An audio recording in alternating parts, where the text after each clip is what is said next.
கர்த்தராகிய இயேசு கிறிஸ்துவின் நாமத்தினாலே நேயர்கள் யாவரையும் அன்புடன் வாழ்த்துகிறேன்.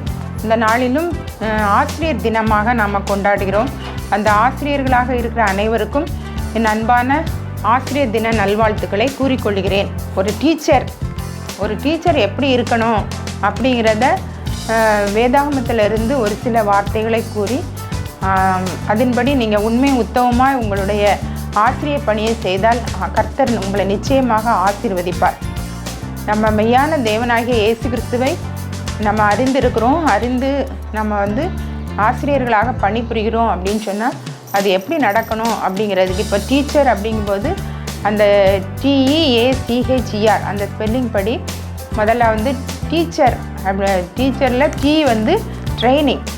நம்ம எவ்வளோ தான் ட்ரைனிங் எடுத்து பிஎட் முடித்து டீச்சர் ட்ரைனிங் முடித்து அப்புறம் எம்ஃபில் PhD அப்படின்னு முடிச்சிருந்தாலும் நம்ம இடத்துல என்ன இருக்கணும்னா இன்னும் நம்ம தொடர்ந்து பயிற்சி எடுத்துக்கொண்டே இருக்கணும். அநேக புத்தகங்களை நம்ம வாசிக்கணும்.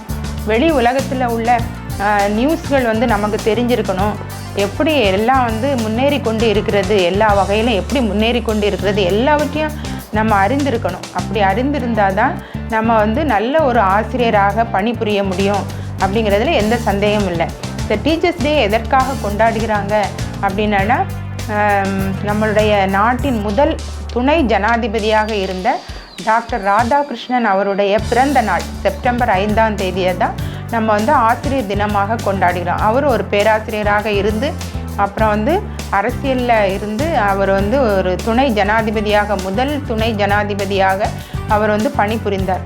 அவருடைய பேராசிரியராக இருந்த போதும் அவர் ஒரு நல்ல ஆசிரியராக இருந்ததுனால தான் அவர் இந்த காரியத்தை செய்திருக்கிறார். 5ஆம் தேதியை தன்னுடைய பிறந்த நாளை ஆசிரியர் தினமாக கொண்டாடும்படி அவர் சொல்லியிருக்கிறார்.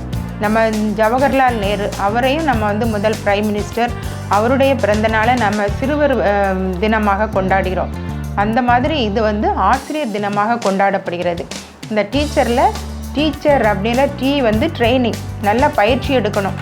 நமக்கு ஒரு வேலை கிடைக்கும் வரைக்கும், ஆசிரியர் பணி கிடைக்கும் வரைக்கும் ட்ரைனிங் முடித்த உடனே அவ்வளோதான் முடிஞ்சுது, இனிமேல் நம்ம ஆசிரியராக பணிபுரியும் பொழுது நம்ம எல்லாம் பார்த்துக்கிடலாம் அப்படின்னு இருக்கக்கூடாது. நம்ம ஒவ்வொரு நாளும் நல்ல ட்ரைனிங் பண்ணணும். இப்போ இயேசு கிறிஸ்து ஒரு நல்ல போதகர், நல்ல ஒரு டீச்சர். அவர் இரவெல்லாம் என்ன செய்வார், வனாந்திரமான இடங்களில் மலைகளில் போய் ஜெபம் பண்ணி அந்த அடுத்த நாள் என்ன செய்யணும் அப்படிங்கிறத அவர் திட்டம் பண்ணி பிதா அவருக்கு சொல்லுகிற காரியங்களை அடுத்த நாள் சொல்லுவார். அதனால் ஜனங்கள் அதிகாலமே தேவாலயத்தில் காத்திருப்பாங்க. அவர் பகல் முழுவதும் அவங்களுக்கு உபதேசம் பண்ணுவார். இப்படி தான் இயேசு கிறிஸ்து ஒரு நல்ல போதகராக இருந்தார். அதே போல தான் நம்ம ஆசிரியர்களாக பணிபுரிகிறவங்க என்ன செய்யணும் அப்படின்னு சொன்னோன்னா நல்ல திட்டமிடணும்.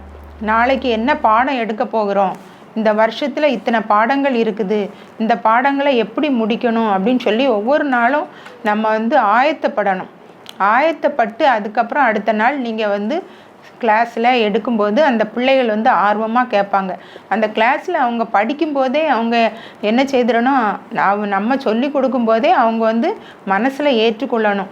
அதை அவங்களுடைய ஞாபகத்தில் கொண்டு வைத்து கொள்ளணும். அப்படி வைத்து கொண்டால்தான் அவங்களுக்கு அடுத்த நாள் உள்ள பாடம் அவங்களுக்கு நன்றாக இருக்கும். அவங்க ஆசையோடு படிப்பாங்க. ஒரு காரியமே தெரியாமல் அந்த பிள்ளைகள் ஒரு ஃபவுண்டேஷன் இல்லாமல் இருக்கிறாங்க, ஒரு எழுத்து கூட வாசிக்க தெரியாமல் இருக்கிறாங்க. அந்த பிள்ளைகளெல்லாம் நம்ம கண்டு அறியணும் அப்படின்னு சொன்னால் அந்த பிள்ளைகளுக்கு எப்படி அதை எளிதாக்கி கொடுப்பது அப்படிங்கிறதெல்லாம் நம்ம வேலை கிடைக்காமல் இருக்கிற காலத்தில் என்ன செய்யணும், நல்லா ட்ரைனிங் எடுக்கணும். இயேசு கிறிஸ்து என்ன செய்தார், ஊழியத்துக்கு போகிறதுக்கு முன்னால் 40 நாள் உபவாசம் இருந்தார். அப்படி அவர் உபவாசம் இருந்து ஜெபித்து அதுக்கப்புறம் சாத்தானால் சோதிக்கப்படுவதற்கு வனாந்திரத்துக்கு கொண்டு போகப்பட்டார். அவருக்கு 3 சோதனைகள் வைக்கப்பட்டது. அவருக்கு 40 நாள் உபவாசம் முடிந்த பிறகு அவருக்கு கண்டிப்பாக பசி எடுக்கும் அப்படின்னு சொன்னோன்னா சாத்தான் என்ன செய்கிறான் அப்படின்னா இந்த கல்லுகளெல்லாம் அப்பமாக்கி நீர் சாப்பிடும் அப்படின்னு சொல்கிறான்.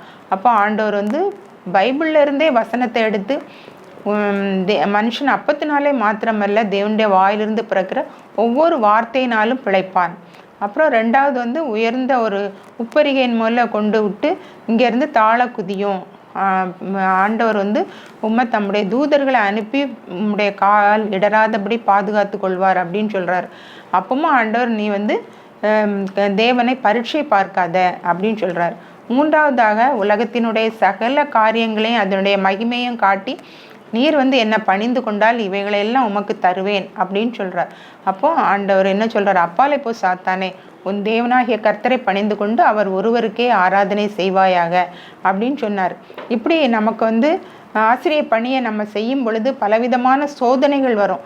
அந்த சோதனைகளை எல்லாம் எப்படி மேற்கொள்வது அப்படிங்கிறத நம்ம வந்து இந்த வேலை கிடைக்க வரைக்கும் நம்ம என்ன செய்யணும், நல்லா நம்மளை வந்து பக்குவப்படுத்தி கொள்ளணும். நம்ம படித்ததோடு விட்டுறக்கூடாது. தொடர்ந்து அந்த காரியத்தில் வந்து நம்மளுடைய எண்ணத்தை வந்து பார்க்கணும். நம்ம வந்து சரியான முடிவு எடுக்கிறோமா, நம்ம வந்து ஒரு ஆசிரியராக பணிபுரிந்தால் எப்படி இருக்கணும், நம்மளுடைய நடை உடை பாவனை எல்லாமே மக்களை பிள்ளைகளை மாணவர்களை வந்து என்ன செய்யக்கூடாது, எந்த விதத்துலையும் பாதிக்கக்கூடாது. சில ஆசிரியர்கள் வந்து ஒரு இது இல்லாமல் கவனம் இல்லாமல் அவங்களும் உலக பிரகாரமாக அவங்க வந்து நல்லா சினிமா பார்க்குறவங்களா இருப்பாங்க. அந்த சினிமா நடிகர்கள் எப்படி இருப்பாங்களோ அதே போல் கலருக்கு சாரிக்கு ஏற்றாப்புல ஒரு வளையல் போடுறாங்க, காதில் ஜிமிக்கி போடுறாங்க, அப்படியெல்லாம் செய்கிறாங்க. இதெல்லாம் வந்து ஒரு ஆசிரியருக்கு தேவையானது கிடையாது. இது நிமித்தம் பிள்ளைகள் வந்து இடல் அடைவாங்க. அந்த பிள்ளைகளுக்கு வந்து படிப்பில் கவனம் இருக்காது. அவங்க என்ன சொல்லி கொடுக்குறாங்களோ அதை கவனிக்க மாட்டாங்க. அவங்களுடைய ஃபுல் பாடியை தான் பார்ப்பாங்க. அதனால் நம்ம வந்து ரொம்ப கவனமாக இருக்கணும். ஆசிரியர்கள் வந்து அதற்காக என்ன செய்யணும், நம்ம என்ன நம்மளுடைய பணி என்ன, இந்த பணிக்கு இந்த ட்ரெஸ்ஸு தகுதி இல்லை, இந்த மேக்கப் தேவையில்லை அப்படிங்கிறத முதல்ல அறிந்து கொள்ளணும். அதற்காக உங்களை வந்து நீங்கள் தகுதிப்படுத்தி கொள்ளணும். மாணவர்கள் முன்னால் நம்மளை அத்தனை பிள்ளைகளும் பார்க்குறாங்க. நம்ம வந்து சொல்லி கொடுக்குற பாடங்கள் வந்து அவங்க வந்து கவனமாக கேட்டு அதை வந்து விளங்கி கொள்ளணும். ஏதாவது சந்தேகம் இருக்கா அப்படிங்கிறதெல்லாம் நம்ம வந்து அறிந்து அவங்களுக்கு வந்து அவங்களுக்கு சொல்லி கொடுக்கக்கூடிய திறமை நமக்கு இருக்கணும். அவங்க வந்து சந்தேகம் கேட்கணும்.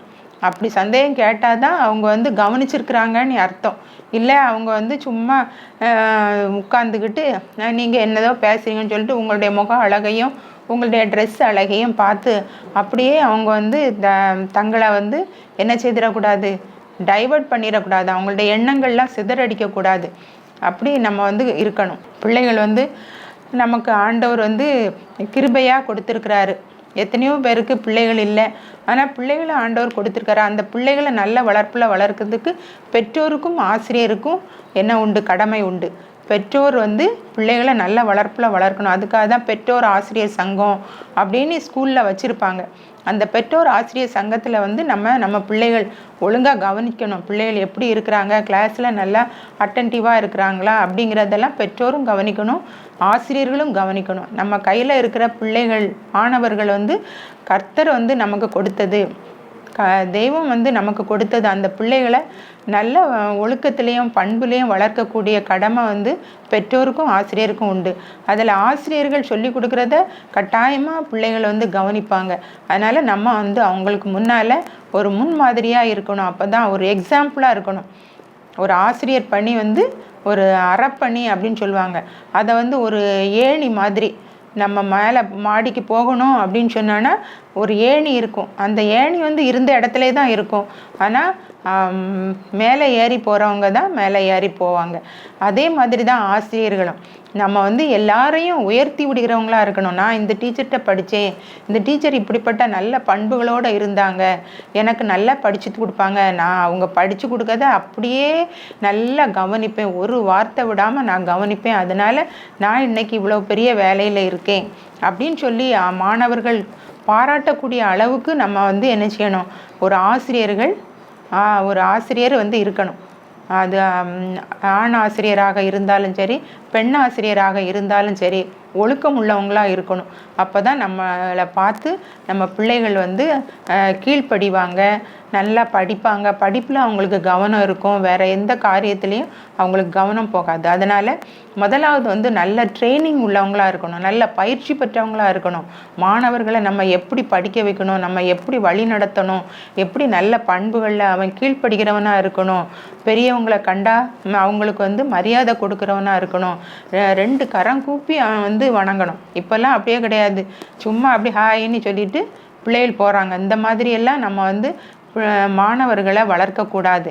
அவங்க அப்படியே போனாலும் அவங்கள வந்து திருத்தணும்.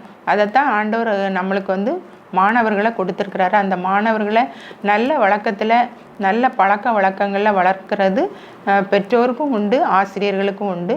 ஆனால் பெற்றோரை விட ஆசிரியர்கள் தான் அதிகமாக அவங்கள நல்வழிப்படுத்த முடியும். அவங்க சொன்னால் கேட்பாங்க. ஏன்னா நீங்கள் யார்? டீச்சர். நீங்கள் ஒரு போதகர். அதனால் அவங்க வந்து உங்களுடைய சொல்ல கேட்பாங்க. அதற்காக நம்ம என்ன செய்யணும்? நம்ம வந்து அவங்களுக்கு ஒரு முன்மாதிரியாக இருக்கணும். அதை எப்படி நம்ம மாணவர்களை நம்ம பக்கம் ஈர்க்கணும் அப்படிங்கிறத நம்ம கவனமாக இருக்கணும். 2வதாக பார்த்தீங்கன்னா இ வந்து எஃபிஷியன்சி. நல்ல எஃபிஷியன்ட் டீச்சராக இருக்கணும், நல்ல திறமை உள்ளவங்களாக இருக்கணும். நம்ம சொன்னால் அவன் வந்து கீழ்ப்படியக்கூடியவனாக இருக்கணும். முதல்ல நம்ம வந்து அவனை இளக்காரமாக அவன்கிட்ட வந்து ரொம்ப ஃப்ரெண்ட்லியாக பேசிக்கிட்டு இருந்தோன்னா அவங்க மாணவர்கள் என்ன செய்வாங்கன்னா, அந்த டீச்சராக அவங்கள்ட்ட அப்படி பண்ணிடலாம், அவங்கள்ட்ட அப்படி டிமிக்கி அடிச்சிடலாம் அப்படின்னு சொல்லி அவன் வந்து நினைக்கக்கூடாது. மாணவன் அப்படின்னா, அவன் மாணவி அப்படின்னா அவங்க என்ன செய்யணும்? டீச்சருக்கு கீழ்ப்படுகிறவங்களாக இருக்கணும். எந்த காரியத்திலையும் நம்மளை வந்து அவன் மேற்கொள்ளக்கூடாது. அப்படிப்பட்ட ஒரு எஃபிஷியன்ட் டீச்சராக, ஒரு திறமையான ஆசிரியராக நம்ம இருந்தோன்னா நம்மளை வந்து மீறி மாணவன் வந்து நடக்க மாட்டான். அதுதான் நான் என்னுடைய ஆசிரியர் பணியில் நான் கண்டு கொண்டது. அதனால் நீங்கள் வந்து அவங்கள நல்ல திறமையாக, அவங்ககிட்ட என்ன இருக்குது, என்ன திறமை இருக்குது அப்படிங்கிறத நம்ம கவனித்து கொள்ளணும். அவன் வந்து என்ன செய்வான்? வருவான் போவான் அப்படின்னு இருக்கக்கூடாது. வந்தான ஒவ்வொரு மாணவனை பற்றியும் நமக்கு வந்து நல்ல ஒரு அறிவு தேவை. அவங்களுடைய பேக்ரவுண்டு என்ன, அதெல்லாம் நம்ம அறிந்து கொள்ளணும். அவங்களுடைய பேர், நான் வந்து பியூசி படிக்கும்போது ஒரு கோமதின்னு சொல்லி ஒரு மிஸ்ஸு உண்டு, ஜுவாலஜி மிஸ்ஸு. அவங்க வந்து என்ன செய்வாங்கன்னா, அட்டண்டன்ஸ் வாசிக்கும்போது அவ்வளோ 50 பிள்ளைகள் இருந்தாங்க, 50 பேரையும் அவங்க வந்து அவ்வளவு கரெக்டாக ஆல்ஃபபெட்டிக்கல் ஆர்டர் படி மனப்பாடமாக சொல்லுவாங்க. அப்போ யாரும் எழும்பி சொல்லலைன்னா யார் சொல்லலை அப்படிங்கிறது அவங்களுக்கு தெரியும். ஏன்னா ரிஜிஸ்டரே பார்க்க மாட்டாங்க, அப்படியே வாசித்துக்கிட்டே இருப்பாங்க பேர்களை. அவ்வளவு அவங்க வந்து மெமரி பவர் உள்ளவங்களாக இருந்தாங்க. அப்படி ஒரு எஃபிஷியன்ட் ஒரு மேடமாக இருந்தாங்க. அதனால் நாங்கள்லாம் பயந்து போய் இருப்போம், கரெக்டாக நம்ம பேர் எப்போ வருது அப்படின்னு சொல்லி. சில பிள்ளைகள் அட்டண்டன்ஸ் எடுக்கும்போது கவனமே இருக்காது, நம்ம 2-3 தடவை கேட்கணும், என்ன ப்ரெசண்ட்டுன்னு சொல்லலையே அப்படின்னு சொல்லி. அதனால் நீங்கள் வந்து நல்ல திறமைசாலிகளாக இருக்கணும். அவனுடைய திறமை என்ன, அவன் எந்த பேக்ரவுண்ட்லேருந்து வாரான், அவனுடைய ஃபேமிலி எப்படி இருக்குது, அவனுக்கு படிக்கிறதுக்கு நல்ல வாய்ப்பு இருக்குதா, வீட்டில் போனால் அவனுக்கு வந்து வேலை எதுவும் இருக்குமா, இல்லைன்னா வேறு வேலைக்கு போவானா, குடும்ப கஷ்டத்தின் நிமித்தம், அதெல்லாம் நம்ம வந்து அறிந்து கொள்ளணும். அதனால் அப்படிப்பட்ட பிள்ளைகள் கஷ்டத்தினால வீட்டில் போய் படிக்க முடியாது, இங்கே ஸ்கூலில் படிக்கிறது தான், காலேஜில் படிக்கிறது தான் அப்படின்னு சொன்னால் நம்ம வந்து அவங்கள நல்ல அவங்களுடைய பேக்ரவுண்ட்லாம் அறிந்து அவங்க கிட்ட செயல்படணும். அவன் மார்க்கு குறைவாக எடுத்தால் ஏன் மார்க்கு குறைவு அப்படிங்கிறத நம்ம கவனிக்கணும். அவன் நல்லா படிக்கிறான்னா இன்னும் கொஞ்சம் அவன் நல்லா படிக்கணும்னு சொல்லி அவனை வந்து ஊக்குவிக்கணும். அவனுக்கு வந்து லைப்ரரியிலலாம் புக்ஸ் எடுத்து கொடுத்து அவனை இன்னும் அதிகமாக நல்ல எஃபிஷியன்ட் ஒரு ஸ்டூடெண்ட்டாக மாற்றணும். அப்படி 3வது வந்து அப்ரிசியேஷன்னா என்னென்னா, அவனை வந்து பாராட்டணும். இப்போ ஒரு ஸ்டூடெண்ட் வந்து நல்லா படிக்கிறாங்க அப்படின்னா அவங்களுக்கு பாராட்டு பரிசு கொடுக்கலாம். அவங்கள வந்து கிளாஸ் மத்தியில் வச்சு அவங்கள என்கரேஜ் பண்ணுற மாதிரி அவங்களுக்கு வந்து ஏதாவது ஊக்கப்பரிசு கொடுக்கணும். அப்படி அவனை வந்து பாராட்டும் பொழுது அந்த பாராட்டு வந்து அவனுக்கு வந்து இன்னும் அதிகமாக பாடத்தில் கவனம் செலுத்தணும் அப்படிங்கிற ஒரு எண்ணம் உண்டாகும். பிரியமான ஆசிரியர் பெருமக்களே, இதையெல்லாம் நீங்கள் மனசில் வச்சுக்கிடுங்க. முதல்ல வந்து நல்லா நீங்கள் உங்களை பயிற்றுவித்துக்கிடணும். நம்ம ஒரு ஆசிரியர் பணிக்கு போகிறோம், நம்மளுக்கு அந்த திறமை இருக்குதா, எப்படி நம்ம நடந்துக்கிடணும், கவனமாக இருக்கணும். ஏன்னா ஒரு கிளாஸில் அவன் ப்ரெசண்ட்டாக இருப்பான், அடுத்த கிளாஸில் ஆப்சண்ட்டாக இருப்பான். அதெல்லாம் நம்ம கவனிச்சுக்கிடணும். ஏன்னா ஸ்டூடெண்ட் வந்து அப்படி தான் ஏமாற்றணும் அப்படிங்கிறதான் இப்போ உள்ள பிள்ளைகள்லாம். ஏன்னா அவங்க வந்து செல்லுக்கு அடிமையாக இருக்கிறாங்க, மற்ற பழக்க வழக்கங்களில் இருக்கிறாங்க, மதுபானத்துக்கு அடிமையாகிடுறாங்க, போதை பழக்கத்துக்கு அடிமையாகிடுறாங்க, மற்ற ஒரு ஃப்ரெண்ட்ஷிப்பு தவறான ஃப்ரெண்ட்ஷிப்பில் இருக்கிறாங்க. அதெல்லாம் நம்ம வந்து அறிந்து கொள்ளணும். வேறு கதை தான் அவனுக்கு ஆசையாக இருக்குது, படிப்பில் நான் கவனம் செலுத்த முடியலை. இப்போ அதெல்லாம் நம்ம வந்து நல்லா கவனிக்கிறதுக்காக நம்மளும் நம்மளை வந்து நல்லா என்ன செய்யணும், பயிற்றுவித்து கொள்ளணும். நம்மள்கிட்ட திறமை இருக்கணும். நம்ம வந்து நியூஸ் பேப்பர் வாசிக்கணும், மற்ற புக்ஸுகள் வாசிக்கணும். நம்ம பாடத்துக்கு சம்பந்தமான எந்த காரியம்னாலும் நம்ம வந்து அதை நல்லா தெளிவாக அறிந்து கொள்ளணும். பிறகு நம்ம பிள்ளைகள்கிட்ட இருக்கிற திறமையை நம்ம பாராட்டணும். இப்போ ஒரு பாடம் நடத்தி முடிச்சுட்டு அந்த பாடம் அவங்களுக்கு புரிஞ்சிருக்குதா அப்படின்னு சொல்லி கொஸ்டின் கேட்கணும். அப்புறம் வந்து அவனையே சொல்ல வைக்கணும். அப்படி ஸ்டூடெண்ட்டை நம்ம சொல்ல வைக்கும்போது ஐயோ நம்மள்கிட்ட கேட்டுருவாங்களேன்னு சொல்லி பயந்து போய் என்ன செய்வான், அவங்க நல்லா படிப்பாங்க. அப்போ அப்படி நம்ம சொல்கிறத நல்ல அழகாக அப்படியே சொல்லிட்டானேன்னு சொல்லி அவங்கள பாராட்டணும். அப்படி பாராட்டும் பொழுது அவங்களுக்கு இன்னும் படிப்பில் ஆர்வம் இருக்கும். அப்புறம் வந்து நல்ல கம்யூனிகேஷன். அடுத்ததாக கம்யூனிகேஷன்னா நல்ல தொடர்பு. ஆசிரியருக்கும் மாணவனுக்கும் இடையில் என்ன மாதிரி தொடர்பு இருக்கணும், அந்த தொடர்போடு தான் நம்ம செயல்படணும். நம்ம வந்து படிப்பு சம்பந்தமான காரியத்தில் தான் அவனோட பேசணுமே ஒழிய அனாவசியமாக தேவையில்லாத காரியங்களை நம்ம பேசும் பொழுது அவனை வந்து தேவையில்லாத ஏதாவது நிக்நேம், சிலர் வந்து நாயே பேய அப்படின்லாம் பேசுவாங்க, சனியனை அப்படியெல்லாம் நம்ம வந்து பேசக்கூடாது. அதெல்லாம் வந்து அவனுடைய ஹார்ட்டை, அவனுடைய மனசை வந்து பாதிக்கும். அப்படி பாதிக்கக்கூடிய காரியங்களை நம்ம பேசாமல் அவங்களோடு நல்ல பாடத்தை குறித்து, உனக்கு என்ன கஷ்டம், ஏன் இந்த இதில் இவ்வளோ குறைவாக இருக்கா, ஒரு வகுப்பு ஆசிரியராக இருந்தால், ஒரு கிளாஸ் டீச்சராக இருந்தால் எல்லா பாடங்களையும் நம்ம வந்து அவன் சிறந்திருக்கிறானா அப்படின்னு சொல்லி பார்க்கணும். ஏன் அவன் அதில் குறைவாக இருக்கிறான் அப்படிங்கிறத நம்ம வந்து அறிந்து கொள்ளணும். அப்படிப்பட்ட ஒரு நல்ல பிள்ளைகளோட, மாணவர்களோட நல்ல தொடர்பு வச்சுருக்கணும். ஏன் இந்த தவறு செய்தா அப்படின்னு சொல்லி சுட்டி காட்டணும். அவனுக்கு வந்து நல்ல பண்புகளை வளர்க்கக்கூடிய பண்பு குறைவாக இருக்குது, ஒழுக்கக்கேடாக நடக்கிறான் அப்படின்னு சொன்னால் அவனுக்கு அதில் என்ன குறை இருக்குது அப்படிங்கிறத, அவனுடைய ஃப்ரெண்ட்ஷிப் யாரோட இருக்குது அப்படிங்கிறதெல்லாம் நம்ம கவனிக்கணும். அந்த மாதிரி நம்ம பிள்ளைகளை வந்து கண்ணும் கருத்துமாக பார்க்கணும்.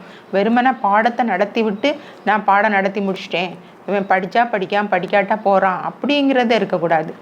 ஏன் படிக்கலை, எதனால் படிக்கலை, அவனுக்கு சில பிள்ளைகளுக்கு நோட்டு வாங்க முடியாமல் புக்ஸு எல்லாம் இலவசமாக கவர்மெண்ட்லேருந்து கொடுக்குறாங்க.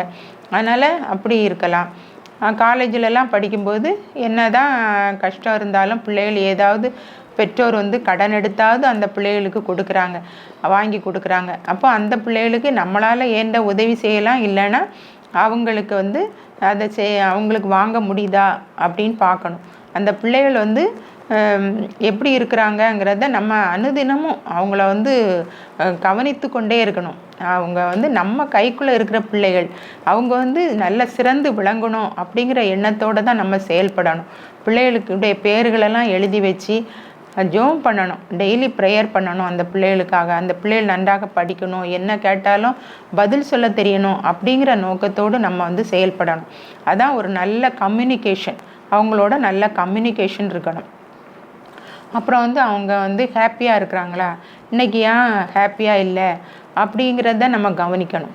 அவங்க வீட்டில் ஏதாவது கஷ்டமா, அல்லது ஃப்ரெண்ட்ஸோட ஏதாவது பிரச்சனையா அப்படிங்கிறத நம்ம வந்து அறிந்து கொள்ளணும். அல்லது ஏதாவது டீச்சர்ஸ் வந்து அவங்களுடைய மனதை வேதனைப்படுத்திட்டாங்களா அப்படிங்கிறதையும் பார்க்கணும். சில சமயங்களில் ஆசிரியர்களே பிள்ளைகளை வந்து டிஸ்கரேஜ் பண்ணிடுறாங்க. இந்த கேள்வி கூட உனக்கு பதில் சொல்ல தெரியலையே, இந்த வார்த்தை கூட உனக்கு வாசிக்க தெரியலையே, இதுக்கு கூட அர்த்தம் தெரியலையே அப்படின்னு சொல்லி சிலர் வந்து அவங்களுடைய மனசை வந்து புண்படுத்துவாங்க.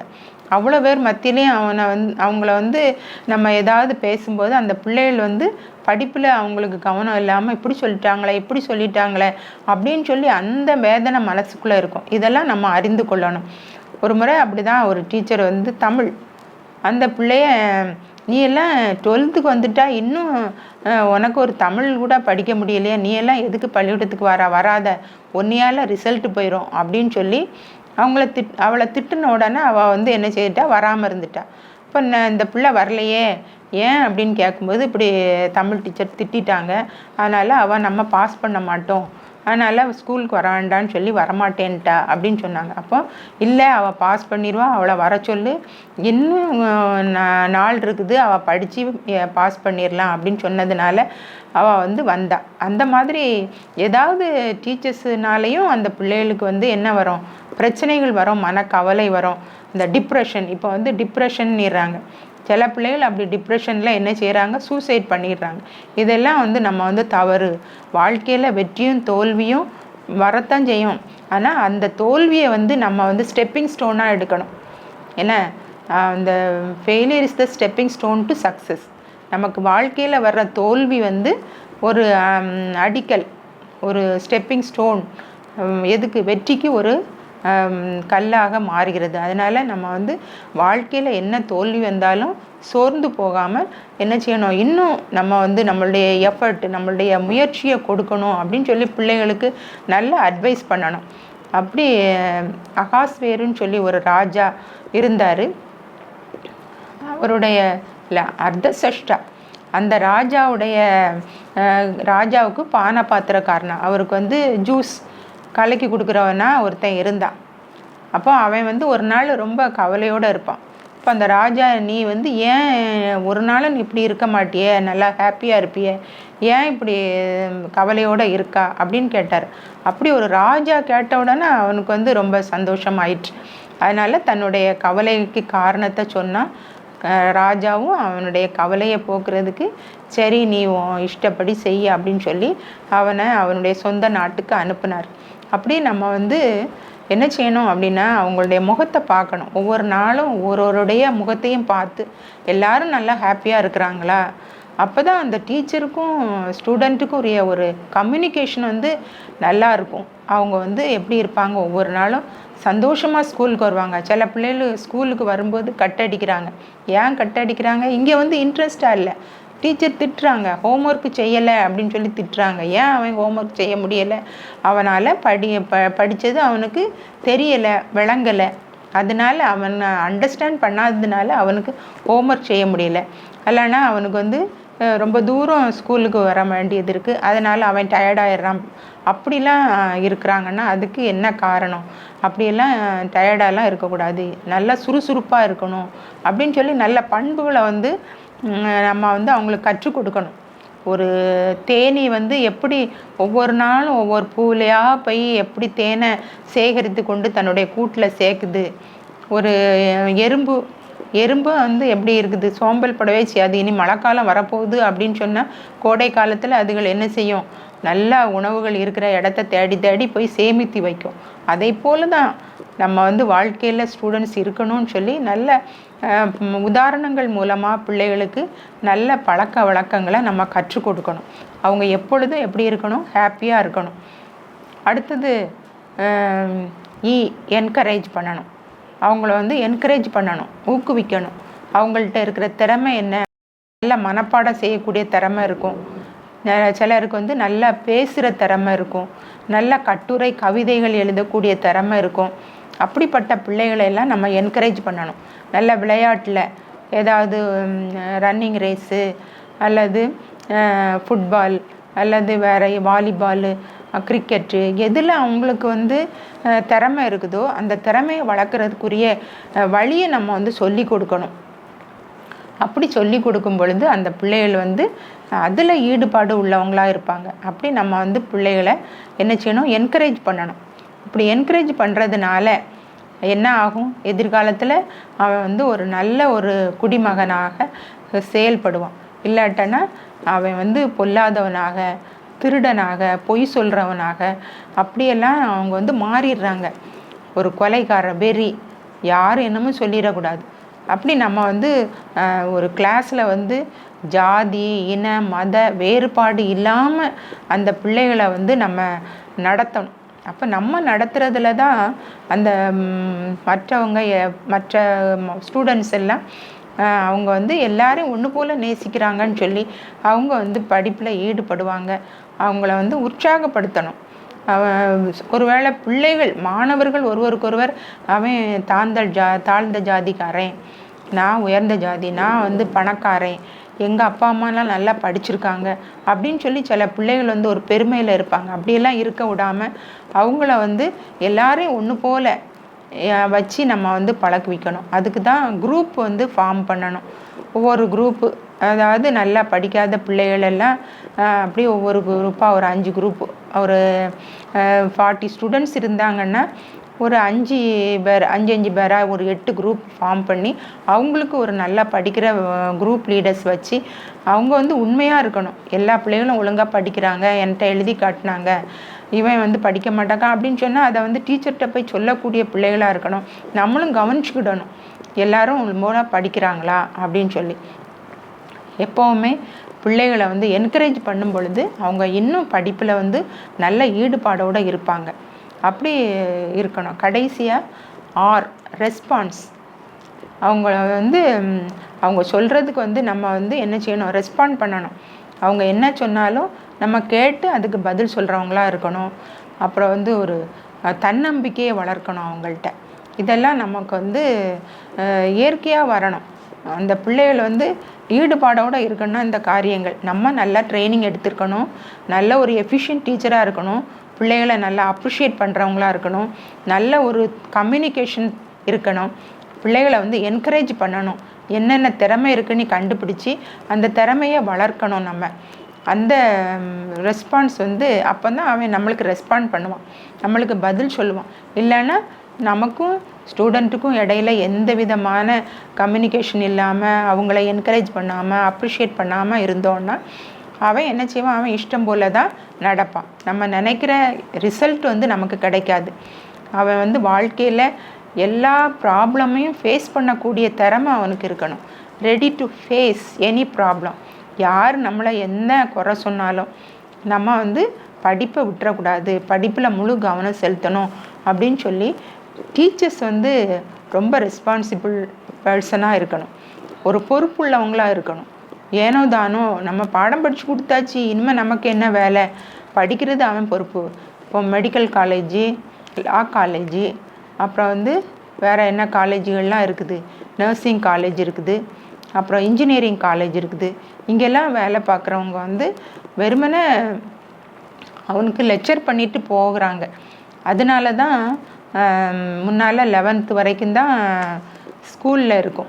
அப்புறம் பியூசி அப்படின்னு சொல்லி 12th எல்லாம் காலேஜுக்கு போயிடும். அப்போ அப்படி பிள்ளைகள் வந்து இருக்கிறதுக்கு காரணம் என்ன, ஏன் அதை வந்து 12th அங்கே கொண்டு வந்தாங்க அப்படின்னு சொன்னான்னா, ஸ்கூலில் வந்து டீச்சர்ஸ்னால் ஒரு பொறுமையாக இருப்பாங்க, காலேஜில்னா அப்படி இல்லை, கவனிக்க மாட்டாங்க பிள்ளைகளை, படித்தா படிக்கலைன்னா போ அப்படின்னு சொல்லி விட்டுருவாங்க. அப்படிங்கிறதுக்காக தான் அந்த பியூசியை வந்து 12th சொல்லி ஹைஸ்கூலுக்குள்ள ஹையர் செகண்டரி ஆக்குனாங்க. அதனால் டீச்சர்ஸ் வந்து ரொம்ப கேர்ஃபுல்லாக பிள்ளைகளை வழி நடத்தணும், நல்ல பொறுமையாக சாந்தமாக அவங்கள்ட்ட அன்பாக பேசணும். யாரையும் வந்து வெடுக்குன்னு கோவப்படுறவங்களா இருந்தாங்கன்னா எப்பா அந்த டீச்சர்கிட்ட போகவே முடியாது, போனால் அவங்க வந்து நம்ம மேலே கோவப்படுவாங்க, அவங்கள்ட்ட எந்த சந்தேகமும் கேட்க முடியாதுன்னு சொல்லி ஒதுங்கி போவாங்க. இப்படிப்பட்ட நிலைமை நம்ம டீச்சர்ஸ் ஸ்டூடெண்ட்ஸுக்குள்ளே இல்லாமல் எல்லாரும் நம்ம ஒன்று, நம்ம என்ன தெரியலையோ டீச்சர்கிட்ட வந்து அவன் வந்து தைரியமாக கேட்கக்கூடிய அவனுக்கு வந்து தைரியம் இருக்கணும். நம்ம படிக்கலைன்னா நம்மளை யார் கவனிக்க போகிறா, நம்ம ஃபெயிலானாலும் அவங்களுக்கு அதை பற்றி கவலை இல்லை அப்படின்னு சொல்லி தான் நினைப்பாங்க.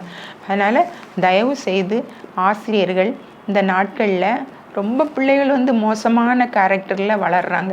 அதை வந்து பொறுப்பு வந்து நம்மகிட்ட தான் ஆண்டவர் கொடுத்துருக்குறாரு. அந்த பொறுப்பை வந்து தட்டி கழிக்காமல் நம்ம வந்து பொறுப்போடு நடந்து கொள்ளணும். வீட்டுக்கு போனால் வீட்டில் உள்ள காரியங்களை பார்க்கணும், ஸ்கூலுக்கு வந்தால் ஸ்கூலுக்கு போகிற காரியங்கள் அப்படின்னு இல்லை. ஸ்கூல்லேயும் நமக்கு வேலை உண்டு, வீட்லேயும் ஸ்கூலை பற்றி உள்ள நினைவு வேணும். இந்த பையன் அப்படி இருந்தானே, இந்த பொண்ணு இப்படி இருந்தாலே, ஏன் எதுக்கு அப்படிங்கிறத நம்ம யோசித்து பார்த்து அந்த பிள்ளைகளோட தனியாக பேசி அவங்களுடைய பிரச்சனைகளை தீர்க்கக்கூடியவங்களாக இருக்கணும், நல்லா பொறுப்புள்ளவங்களாக இருக்கணும். அதனால் இந்த 6 காரியங்களையும் நீங்கள் வந்து கவனித்து கொள்ளுங்கள். முதல்ல வந்து நல்ல ட்ரைனிங் பயிற்சி பெற்ற ஆசிரியர்களாக இருக்கணும். அப்புறம் வந்து நல்ல எஃபிஷியன்ட் டீச்சராக இருக்கணும். பிள்ளைகளை அப்ரிஷியேட் பண்ணுறவங்களா இருக்கணும், நல்ல கம்யூனிகேஷன் இருக்கணும், அப்புறம் வந்து அவங்கள நல்லா என்கரேஜ் பண்ணணும். அதுக்கடுத்து லாஸ்ட்டில் வந்து நல்ல அவங்களுடைய ரெஸ்பாண்ட் நமக்கு கிடைக்குதா, நம்ம சொல்கிறதுக்கெல்லாம் அவன் கீழ்ப்படுகிறானாங்கிற பார்க்கணும். அவன் வந்து எதிர்காலத்தில் வெளியில் ஸ்கூலை விட்டு வெளியே போன பிறகு அவன் எந்த ப்ராப்ளத்தையும் ஃபேஸ் பண்ணதுக்கு அவனுக்கு தைரியம் இருக்குதா, அந்த அளவுக்கு நம்ம வந்து ஸ்கூல்களில் சொல்லி கொடுக்கணும். ஏன்னா சின்ன கிளாஸ்லேருந்து தான் பிள்ளைகள் வந்து பெரிய கிளாஸ் வரைக்கும் அவங்க வந்து நல்ல பிள்ளைங்களாக வளர்கிறாங்க. இப்போ வந்து பெரம்பை எடுக்கக்கூடாது அப்படின்னு சொன்னதுனால பிள்ளைகளும் இஷ்டம் போல் வாழ்கிறாங்க. ஆனால் அப்படியெல்லாம் வாழாமல் நம்ம அன்புனாலேயே பிள்ளைகளை வந்து நல்ல வழியில் நடத்தணும். அதுதான் ஒரு ஆசிரியருக்குரிய பெருமை. நீங்களும் ஸ்டேட் அவார்டு, நேஷ்னல் அவார்டெலாம் வாங்குறீங்க அப்படின்னா அதுக்கெல்லாம் காரணம் வந்து நல்ல பண்புகளில் பிள்ளைகளை வளர்க்கணும், நல்ல ஒரு சமுதாயத்தை வந்து ஏற்படுத்தணும். அப்படிங்கும்போது நம்ம உலகத்துலேயும் நம்ம பாராட்டப்படுவோம், நம்மளுடைய ஊர்லேயும் பாராட்டப்படுவோம், ஸ்கூல்லையும் பாராட்டப்படுவோம். இந்த பாராட்டுகள்லாம் உங்களுக்கு வரும்படியாக ஆண்டவரை வேண்டிக் கொண்டு இந்த உரையை முடிக்கிறேன். இந்த டீச்சர்ஸ் டேயை கொண்டாடுற நீங்கள் ஒரு பொறுப்புள்ள ஆசிரியர்களாக இருக்கணும், பிள்ளைகள் நல்ல வழியில் நல்ல பண்புகளில் வளரணும் அப்படிங்கிற ஒரு எண்ணத்தோடு இருக்கணும். எல்லா பிள்ளைகளுடைய பேரையும் வாசித்து எல்லா பிள்ளைகளுடைய ஹிஸ்ட்ரியும் உங்களுக்கு தெரிஞ்சிருக்கணும். அப்படி தான் வருங்கால சமுதாயம் வந்து ஒரு நல்ல ஒரு சமுதாயமாக மாறும் அப்படிங்கிறதுல எந்த சந்தேகமும் இல்லை. இப்படிப்பட்ட ஒரு சமுதாயத்தை நீங்கள் உருவாக்குவீங்கன்னு சொல்லி நம்பி இந்த காரியத்தை நான் உங்களுக்கு சொல்லியிருக்கிறேன். மறக்காமல் இதை வந்து training, efficiency, appreciation, communication, encourage and response இதெல்லாம் வந்து மனசில் வச்சு நீங்கள் ஒரு நல்ல ஆசிரியராக செயல்படணும், நல்ல ஒரு சமுதாயத்தை உருவாக்கணும்னு சொல்லி ஆண்டவராகிய இயேசு கிறிஸ்துவை முன்னிட்டு உங்களை வேண்டிக் கொள்கிறேன். உங்களை அதிகமாக நேசிக்கிற அன்பின் பரலோக பிதாவே, ஆண்டவரே ஆசிரியர் தினத்தை ஆண்டவரை முன்னிட்டு ஆண்டவரை இந்த காரியத்தை நீர் சொல்லி கொடுத்ததுனால அதை சொல்லியிருக்கிறேன்.